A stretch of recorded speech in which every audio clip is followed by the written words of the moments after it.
मई के महीने में, पिछले महीने जब से इंपोर्टेड आई है, 10% हमारी एक्सपोर्ट्स नीचे गई हैं। हमारा टैक्स कलेक्शन रिकॉर्ड, हमारी 5 फसलों में 2 साल रिकॉर्ड हमारी फसलें बढ़ी, प्रोडक्शन हुई।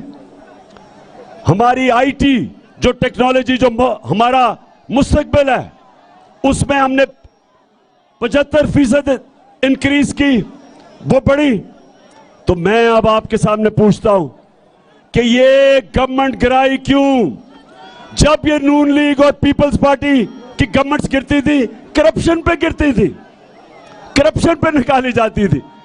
ये गवर्नमेंट को इन्होंने कहा कि हमने महंगाई के ऊपर गिराई है।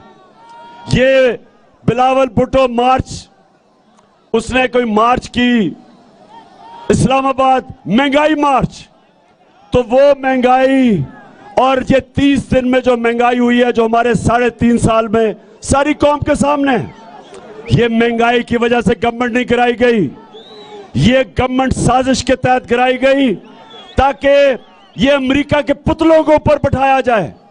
जो हिंदुस्तान से शरीफ खानदान के ताल्लुकात हैं, ये उनके लोग यहां लाए जाएं, जो कि इस्राइल में पहली दफा पाकिस्तान के लोग भेजे हैं, जिसमें एक सरकारी इदारे में काम करता है वो भी गया है। ये सारी कोशिश ये है कि जो एजेंडा हिंदुस्तान, इस्राइल और अमेरिका का है, वो पाकिस्तान पे नाफिज किया जाए और पाकिस्तान को एक गुलाम बनाया जाए। इसलिए नौजवानों, मैं आप सबके पास आया हूं, आपने सबने मेरे साथ चलना है। हमने किसी सूरत ये गुलामी तस्लीम नहीं करनी।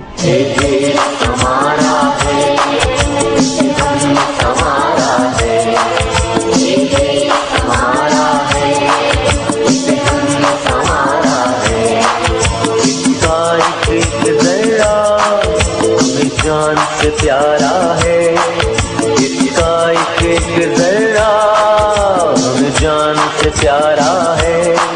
ये देश हमारा है। मैं सुने जरा, खामोशी। महमूद खान ने आपको बताया कि इनके 2 महीने में कीमतें कितनी बढ़ी। मैं जरा सिर्फ आपको अब गिना दूं कि आटे की कीमत, सुनते जाए जरा, आटा 38% बढ़ा, 38%। गोश्त, बड़ा गोश्त 20% बढ़ा, चावल 41% बढ़े। ये सिर्फ 30 दिन में है। चिकन, मुर्गी, जो कि वो हमजा शरीफ की मुर्गी का कारोबार है, वो 62% मुर्गी का कीमत बढ़ी, जिसको हमजा मुर्गी कहते हैं।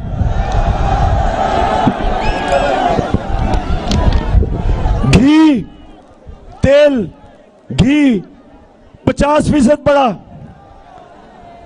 दालें, मसरूर की और दूसरी 21 और 22% बढ़ी।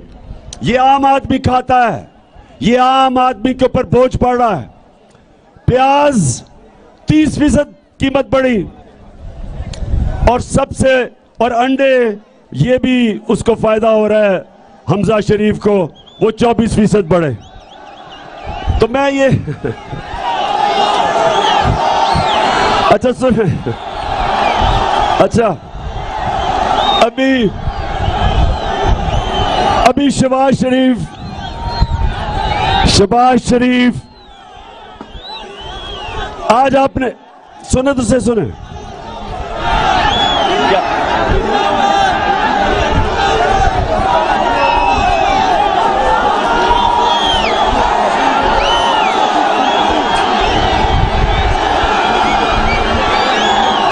पाकिस्तान है ये, मेरा पाकिस्तान है, तेरा पाकिस्तान है ये, मेरा पाकिस्तान है।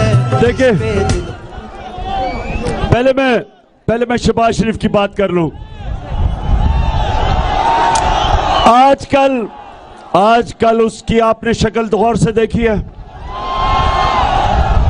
बहुत घबराया हुआ है, शक्ल पे अजीब सा खौफ आया हुआ है। कहता मुझे पता ही नहीं था कि क्या बारूद की सुरंगें बनाई हुई हैं। शहबाज शरीफ, मैं तुम्हारे से एक सवाल पूछता हूं अपने दीर के नौजवानों के सामने कि शहबाज शरीफ, अगर आपसे हुकूमत नहीं होती थी तो ये साजिश की क्यों? आज कह रहे हैं जी बड़ी मुश्किल हालात है तो ना साजिश करते। आज कह रहे हैं जी इमरान खान की वजह से सब कुछ हुआ तो इमरान खान को रहने देते। फिर तो जिम्मेदारी मेरी होनी थी। अगर इतनी साजिश करके बूट पॉलिश करके और अपनी शक्ल बूट के अंदर देख के इतने जबरदस्त तरीके से बूट पॉलिश करके अब इक्तदार में आ गए हो तो अब जिम्मेदारी लो। हम जब आए थे, जो तुम्हारी हुकूमत गई थी, पाकिस्तान की तारीख का सबसे बड़ा बैरूनी खसारा था, सबसे ज्यादा बिजली का खसारा था, जिसको गर्जी कर्जा कहते हैं, सर्कुलर डेट, सबसे बड़ा था। आपने हमारे ऊपर इतने बड़े बारूदी सुरंगें बना के छोड़ के गए थे, लेकिन हमने अपने मुल्क को उठा लिया, मुश्किल से निकाल लिया। अब तुम्हारा काम है, साजिश की है, अब जरा ठीक करके दिखाओ, बजाय इधर उधर ना भागो, तुर्की ना जाओ, अभी यहां बैठ के काम करो। ये बजाय काम करने के कहते जी शहबाज शरीफ सुबह 7 बजे काम पे पहुंच जाता है, तो 7 बजे अगर काम पे पहुंच जाता है तो ये जो उसने अवाम का माशी कत्ल, जो महंगाई के समुद्र में अवाम को डुबो दिया है, क्या 7 बजे ये करने आता है ऑफिस? बड़ा हम सुनते थे, बड़ा जी शहबाज शरीफ जबरदस्त काम करता है। शहबाज शरीफ का काम सिर्फ इश्तिहारों में होता था, हर इश्तिहार के अंदर शहबाज शरीफ की शक्लें। असल काम अब पता चलेगा कि हमने एक मुल्क जिसका दिवालिया निकाला हुआ था तुमने, उसको उठा के हम ऊपर लेके गए। जब से तुम आए हो मुल्क तेजी से नीचे जा रहा है। आज जो बाहर के इदारे हैं जो मुल्क की माशियत के ऊपर बात करते हैं, ब्लूमबर्ग, मूडीज, जिसने पाकिस्तान की क्रेडिट रेटिंग माइनस कर दी है, आज वो इदारे कह रहे हैं कि पाकिस्तान की माशियत एक नीचे जा रही है तेजी से। आज वो बाहर के इदारे कह रहे हैं महंगाई के अलावा हमारा रुपया गिर रहा है, 200 रुपए पे डॉलर पहुंच गया है। हमारा जो फॉरेन एक्सचेंज रिजर्व्स जिसकी वजह से रुपए को रखते हैं वो नीचे गिर गए हैं। आज जो हमारी माशियत है वो उधर जा रही है कि मुल्क को खतरा है। हमने जो नेशनल सिक्योरिटी पॉलिसी बनाई थी पहली दफा पाकिस्तान में, उसने कहा, उसके मुताबिक सारों से जब हमने बात करके बनाई थी तो उस पॉलिसी के मुताबिक सिर्फ फौज मुल्क को नहीं हिफाजत कर सकती जब तक आपकी माशियत भी मजबूत ना हो। यह नेशनल सिक्योरिटी का इशू है। जिस तरह माशियत कमजोर होगी, हमारी सिक्योरिटी कमजोर होगी। जिस तरह सोवियत यूनियन की मिसाल है कि सोवियत यूनियन दुनिया की सबसे ताकतवर अमेरिका के साथ फौज थी, लेकिन जब उसकी माशियत गई तो वो टूट गया। हमारे सामने लेबनान, दुबई की जगह एक वक्त पे सारे दुनिया लेबनान जाती थी, दुबई की जगह। आज वो मुल्क बैंकरप्ट हो गया, 60% आबादी उसकी गुर्बत की लकीर से नीचे चली गई। तो मुल्क, अगर हम आज मेरी तरह के लीडर ना बताएं कि मुल्क किधर जा रहा है, हम अपने मुल्क से ज्यादती करेंगे। ये इस तरह है कि जिस तरह बाप आप अपने बेटे को कहता है कि अगर तुम ये रास्ता इख्तियार करोगे तुम अपनी तबाही का रास्ता ले रहे हो। हमारा भी काम है ये बताना कि जो ये इंपोर्टेड हुकूमत एक साजिश के जरिए इस मुल्क पे मुसल्लत की गई है, ये मुल्क को तबाही की तरफ लेके जा रही है। 2 महीने के अंदर इन्होंने मुल्क की सारी माइशत भी नीचे और अवाम को भी कुचल दिया है। और इसलिए सवाल ये होता है, हम सवाल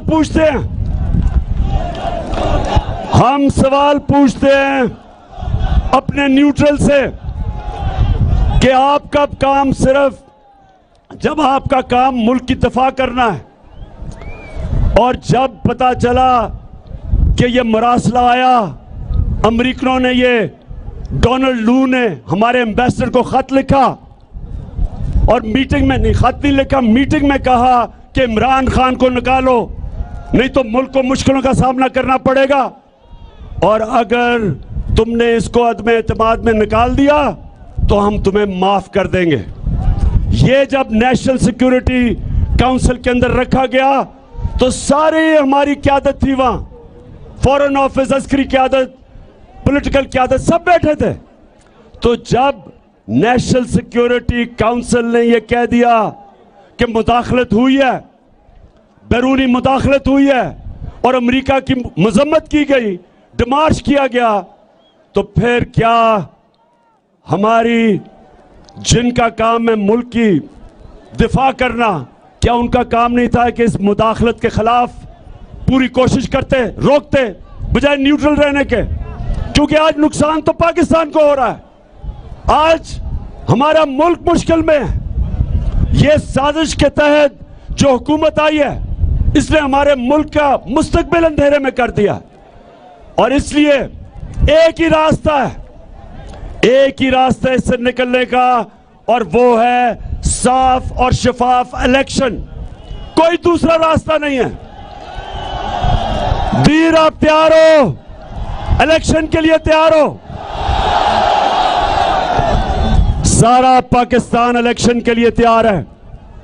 सारा पाकिस्तान चाहता है कि ये जो बाहर से इंपोर्टेड हुकूमत जो हमारे ऊपर मुसल्लत की है, इससे सिर्फ एक तरीके से पाकिस्तान को निजात हासिल मिल सकती है कि पाकिस्तान के लोगों को फैसला करने दो कि वो किस किस्म की गवर्नमेंट चाहते हैं।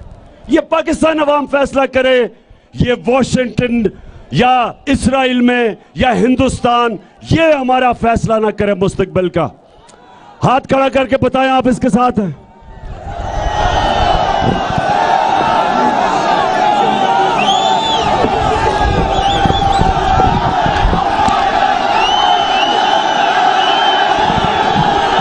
माशाल्लाह, माशाल्लाह। अच्छा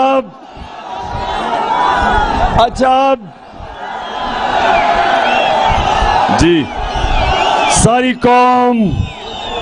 कौम की ये आवाज है, सारा मुल्क ये चाहता है कि इस मुल्क में अवाम की राय से हुकूमत बनाई जाए, कोई भी बाहर से हमारे ऊपर हुकूमत मुसल्लत ना की जाए। फिर आखिर में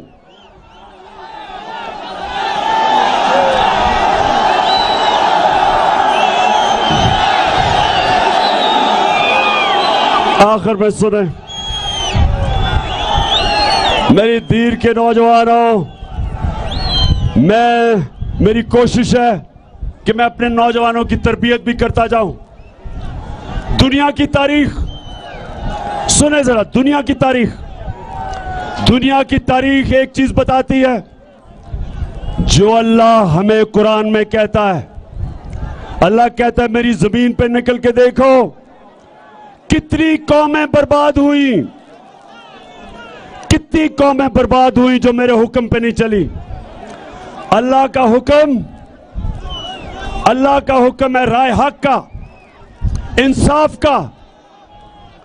जो कौम जुल्म का मुकाबला नहीं करती, जो कौम जुल्म के बुत के सामने झुक जाती है, जो कौम इंसाफ के लिए नहीं खड़ी होती, अल्लाह उसको खत्म कर देता है और नई कौम ले आता है। कुरान की आयत है कि मैं किसी और कौम से तब्दील कर देता हूं।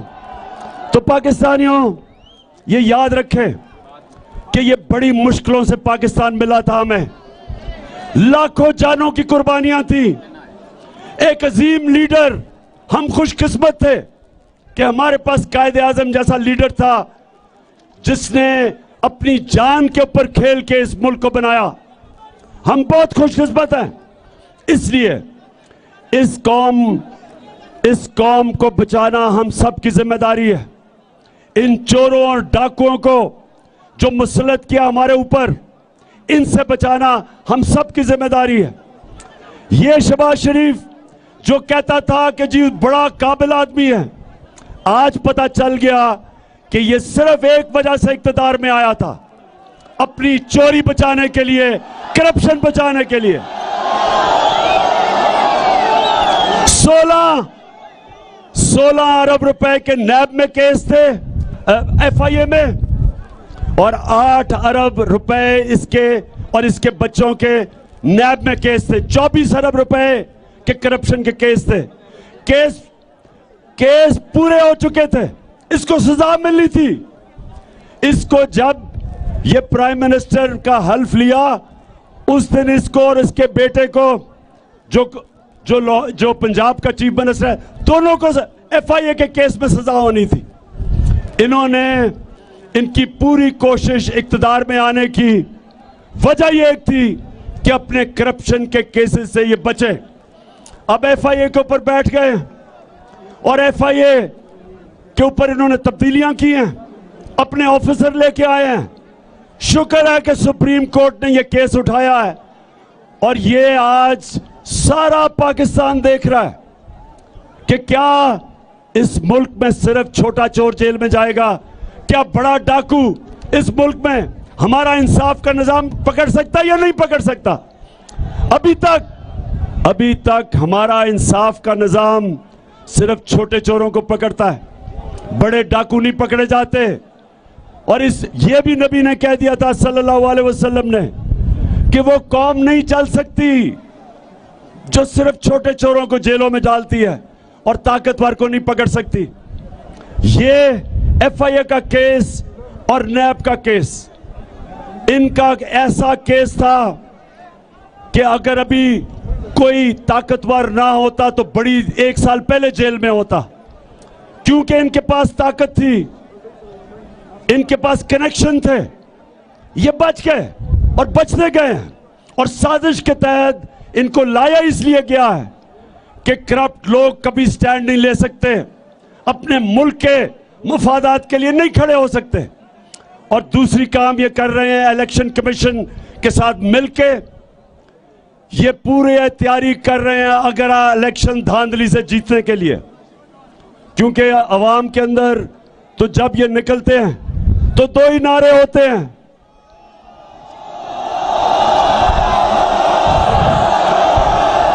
चोर और दूसरा नारा चोर और गद्दार, 2 नारे हैं। तो इसलिए इलेक्शन कमीशन को साथ मिला के ये धांधली की तैयारी कर रहे हैं।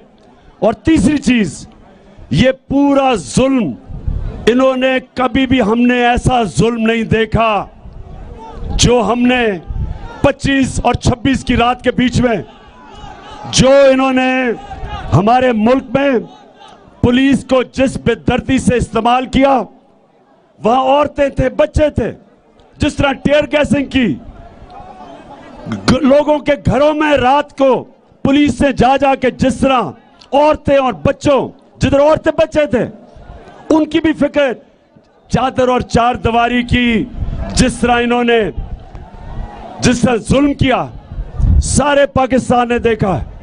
अब ये कर क्या रहे हैं, पाकिस्तान में दहशत फैला रहे हैं, दहशत फैला के लोगों को डरा रहे हैं, खौफजदा कर रहे हैं कि लोग इनके सामने निकले ना।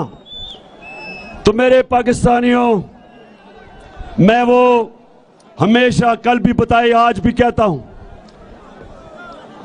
कि कूफा के लोग जब हजरत इमाम हुसैन निकले तो कूफा के लोगों को पता था कि हजरत इमाम हुसैन राय हक पे हैं, सच्चे आदमी हैं, सबको पता था। लेकिन यजीद से डर के उन्होंने उनकी मदद नहीं की। यजीद के खौफ से, यजीद के जुल्म से डर के उन्होंने हजरत इमाम हुसैन की मदद नहीं की। हमेशा कूफा के लोग पछताए, उसके बाद लोगों को, दुनिया ने उनको बुरा भला कहा, उन्होंने अपने आप को बुरा भला कहा कि हमने क्यों नहीं हजरत इमाम हुसैन की मदद की। हर दौर में वीर के लोगों, हर दौर में यजीद होते हैं। ये हैं इस दौर के यजीद। और आपको सबको मैं आज कह रहा हूं कि सारी कौम ने अगर अब हक और सच के साथ ना निकले और इन यजीदों से डर के, इनकी दहशत से डर के, खौफ के बुत के सामने झुक गए, तो तारीख हमें माफ नहीं करेगी, जिस तरह तारीख ने कूफा के लोगों को कभी माफ नहीं किया। आपके आने वाले नस्लें आपको माफ नहीं करेंगी। मैं अपने सारे पाकिस्तान को कह रहा हूं कि यह वक्त है इनके सामने खड़ा होने का, इन डाकुओं के, चोरों के और अमरीकियों के नौकरों के, इनके खिलाफ खड़ा होने का यह वक्त है। और इंशाअल्लाह मैंने ये फैसला किया है कि ये मेरे मुल्क के लिए जहाद है। हर आखिर तक जाऊंगा इनका मुकाबला करने के लिए। जज्बा तो हिम्मत न हार, आखिर तक जाऊंगा, जब तक मेरे में दम है इनका मुकाबला करूंगा। क्या आप भी सब हाथ खड़ा करके सारी जगह बताएं कि आप सब तैयार हैं? मेरे साथ निकलोगे आप सब? इंशाअल्लाह, इंशाअल्लाह, और जीत इंशाअल्लाह हमारी होगी। पाकिस्तान जिंदाबाद।